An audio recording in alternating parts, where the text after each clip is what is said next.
Are you observing my microfacial expressions, by the way? No. And I'll tell you more about it when we do it, because it literally is something you have to turn on. It really just doesn't happen on its own.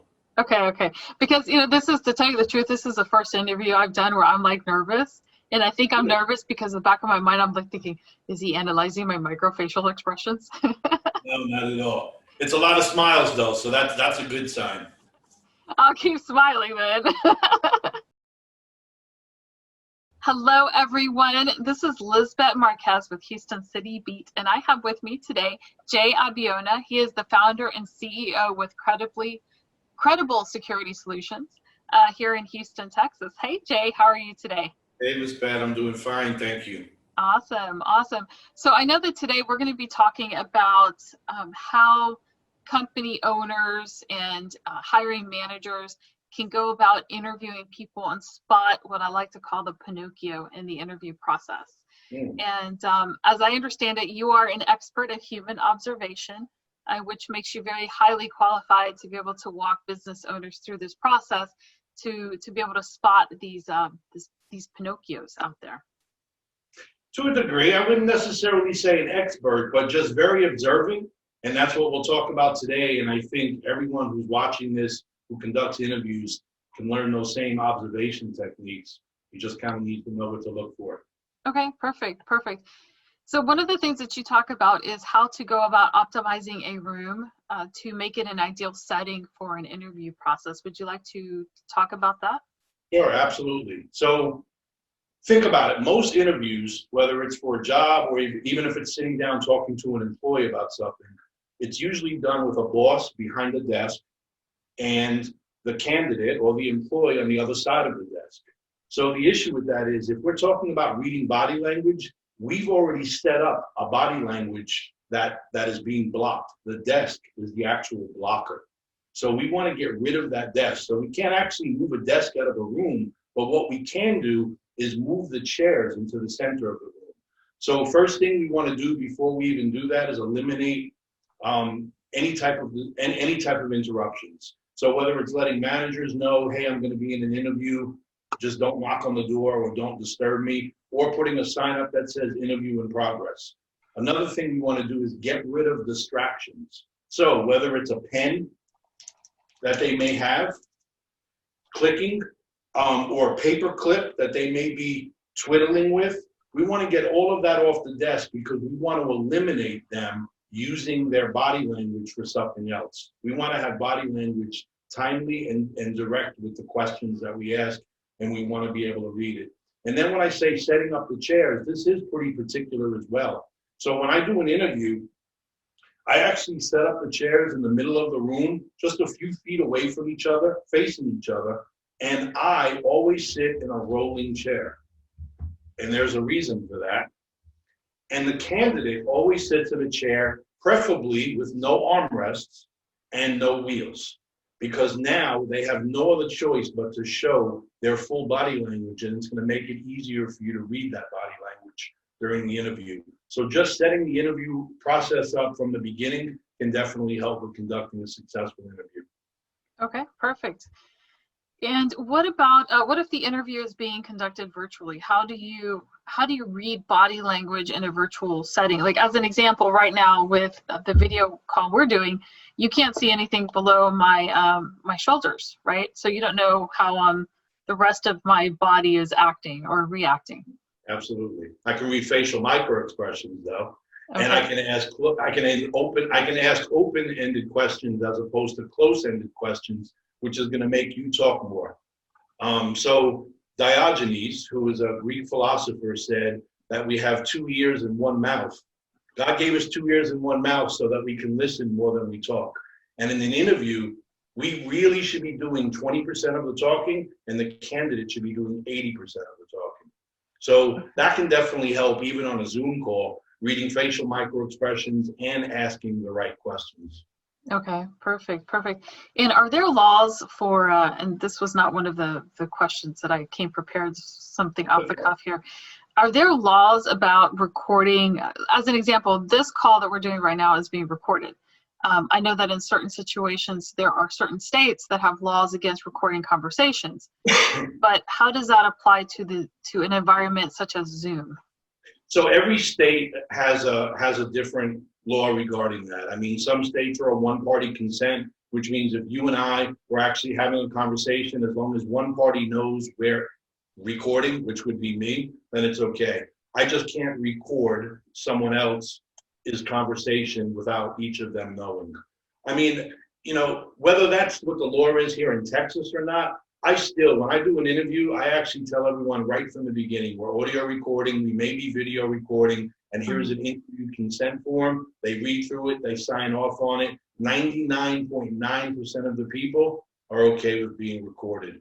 So, I mean, I don't think it necessarily needs to be done, but depending upon the job position and what's being talked about, like if it's a sexual harassment interview, let's say, we may want to record those interviews. Okay. So tell us about these microfacial expressions. What is a microfacial expression, and why is it important to observe these microfacial expressions? So a microexpression is basically fleeting expressions of someone's emotion.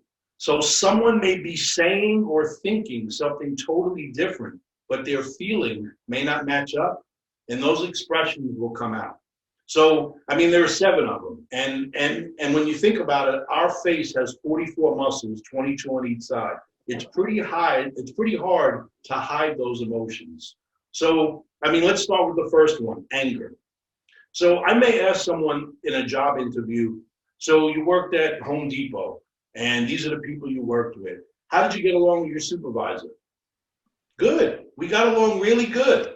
So my question is, why in a 16th of a second, and that was actually more of a macro expression, that was longer. A micro expression is in about a 16th of a second. But why, when I asked them that question, why was their facial expression timely with anger? Their eyebrows went down and their lips pierced when I asked them that. Now, you're not necessarily detecting deception. What you're really looking for is discomfort, right? Because when someone's lying, they're probably not comfortable while they're lying. So it doesn't always mean the person's lying, but there is something about that question that made them uncomfortable. Maybe that boss fired them.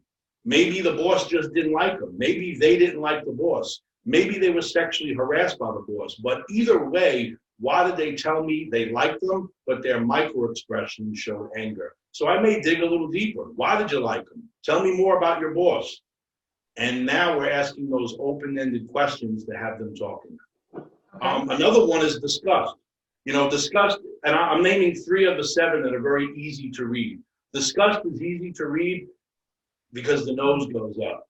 So a lot of times in a sexual harassment case, you'll actually be interviewing someone or some of the victims, and you'll see a micro expression of disgust on their face. If you look at a lot of the politicians who were interviewed for sexual harassment or inappropriate comments or photos, even our ex-president who lied on national TV in front of millions of people showed a micro expression of disgust. And another one to look out for is contempt. It's unilateral. It's usually on one side of the face. Whatever side it may be, but that shows contempt. Again, it just helps you to know where to ask some more questions. Okay, perfect. And you mentioned about open-ended versus close-ended questions. Why are open-ended questions better during the interviewing process? So it goes back to what we were saying about that an interviewer should be doing 20% of the talking and the candidate should be doing 80%. So if I'm asking close-ended questions, for the most part, I'm going to be doing 80% of the talking. An example, if I hire you, will you come to work on time? Yes. I did 80% of the talking, they did 20%. As opposed to, if I called your boss, the one that they gave that look of disgust or anger to, yeah. If I called your boss, what do you think your boss would say about your attendance record? He would say it was great. There goes a look of contempt right now on your face. You had the unilateral look. In other words, the attendance may not have been that good. So that's what helps me read. And a lot of times people will pause. And if you remember earlier, I said, we want to use the rolling chair to our benefit. So when people pause, What they're really doing is they're asking themselves, should I be honest or should I lie? And that's where the pause is. So a lot of times I'll actually roll the chair in when I see that pause and say, hey, we're all human. People make mistakes. What do you think your boss would say about your attendance record? And now almost guaranteed they're going to be a little bit more honest. You know, I showed up late a lot because my son was sick. It's okay, but at least now we're getting an honest answer, as opposed to, if I hired you, would you come in on time? Yes. So that's a little bit different with the questioning. Yeah, yeah, perfect. So is it possible for a candidate, a potential candidate, to learn how to control their facial expressions and how to present this perfect image of what they want to portray? Because everyone knows what an employer wants to hear in a job interview, right? Is it possible to control those microfacial expressions when you know what not to do, to be able to deceive an employer? Right. So yes and no. I mean, can the psychopath do it? Probably. Same person who can maybe pass a lie detector test. Can a career criminal possibly do it? Maybe. But for the most part, eventually, if the interviewer is asking the right questions, it's going to strike that emotion, and they're going to, those expressions are going to flee through their facial microexpressions. But we're not only talking about microexpressions, we're also talking about body language. So in person, I can read a lot more body language. You know, are their arms crossed, which means they're holding information in. That's why if you watch the first 48, when they're doing interviews for homicide, you will never see them speak about the homicide while the arms are crossed. However, when those arms open up, that usually tells the interviewer the candidate's being more accepted to the question and will most likely answer the question more honestly, possibly. But there's a ton of body language markers, and what we've got to keep in mind is one body language marker doesn't mean the person's being dishonest. It's got to come in clusters. So shoulder shrug, you know, on Zoom, if you asked me a question that I didn't know the answer to and I didn't want to use my mouth to tell you that, I would simply do what? Raise my shoulders, right? Yeah. But when someone's telling you a story about something and you ask them a question and they raise one shoulder, it usually means they're not too confident about what they're saying. So that's another marker you can look out for. The one shoulder raise. I don't know if I've ever raised one shoulder. That just seems kind of...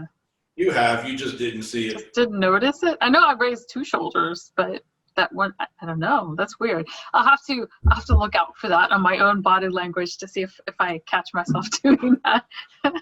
That's pretty keep cool. In mind, it's human nature, right? We all lie. Yeah. We were raised on lies. I mean, Santa Claus. Our parents even put cookies and milk out. They had props to support this lie.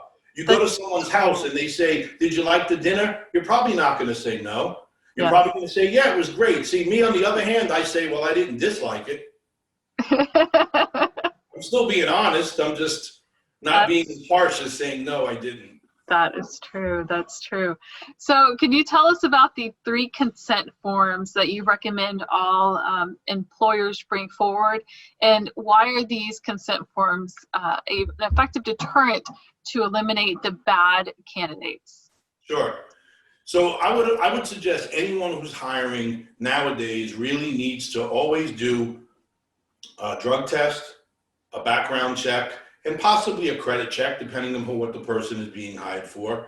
And providing those 3 forms, I think right from the beginning, sometimes will narrow down who's going to actually stay around. For instance, if the person knows they're not going to pass a drug test, and I'm more specific with them, I actually tell them, "Hey, we're going to be sending you for a drug test, but it's a 10-panel drug test. So it's not just a 4-panel, which is checking for street drugs. It's checking for just about everything. And when you think about it nowadays, if you smoke it, shoot it, or sniff it, it's bad for you. But if it's in a pill, it's okay, right? Aunt Jane said, you have a headache, take this hydrocodone." Yeah. So the drug test is checking for everything. Letting the person know that, having them sign off on a consent form for a background check, a drug test, and a credit check, they may say, "Hey, I'm not going to pass any of them," and they may not even come back again, which I've seen happen. Unfortunately, but at least it stops the problem from happening before it's actually within your business. Okay. Okay, perfect. So this is my very last question, and I think a lot of people would find this to be a really great question. So all of these things that you recommend that employers do, I think is perfect for people that are in the dating scene looking for their companion, their life partner, someone that they're going to get married to eventually, because that person is a very important person. I mean, how much does a divorce cost people nowadays, right? So being able to sit down and interview someone that you're thinking about dating and having them pass a drug test, a credit check, a background check, all those things are, I think, is what everyone should be doing who's thinking about dating, who's serious about it, right? What do you find what you recommend to employers to be applicable to people in the dating scene? No. No? So let's make the comparison real quick. So you Yeah. figure when you're interviewing someone for a job, you really only have an hour or two maybe to make that happen before you put them in a role. Yes. For marriage, you have 2 years to do that if you really want, right? Like you Yeah. really have time to find out about the person. And there are just some careers I say don't bring home, like a drill sergeant. A drill sergeant works in the Marines, but it's not going to work with your wife or your husband. Yeah. A boxer makes millions of dollars knocking people out, but that's obviously unacceptable in the home. I would not suggest using this technique. Take your time to get to know the person. You don't really need to read body language or ask open-ended questions, because then when you think about it, you're kind of starting the relationship on a bad foot because you're not trusting as well, right? Like you're investigating as Yes. opposed to just learning about the person. Yes. So no, I wouldn't suggest using it at home. In fact, I always joke with when I do these presentations, interviews for success, I always joke with people and say, if you want to stay married, don't try these techniques at home. You want to try them with your children, feel free to do so. Yeah, that's awesome. That's awesome advice. So don't order the background check on the person you're about to go on a date with. I wouldn't. I mean, you know, we're natural lie detectors, right? We have good gut feelings. And most of the time when something goes wrong, you usually say to yourself, I knew it. Yes. I knew this 2 years ago. I knew this a year ago. There's a reason why we overlook the red flags when we won't necessarily do that during an interview. During an interview, we're going to see those red flags, but there's something that we have invested where we kind of overlook those red flags when we're dating. So I wouldn't suggest using this technique. And I'll leave interviewers with one last tip that helps out in every interview. Give every single person that you're interviewing a bottle of water. So for a couple reasons. One, Texas is hot, right? We want to keep them hydrated.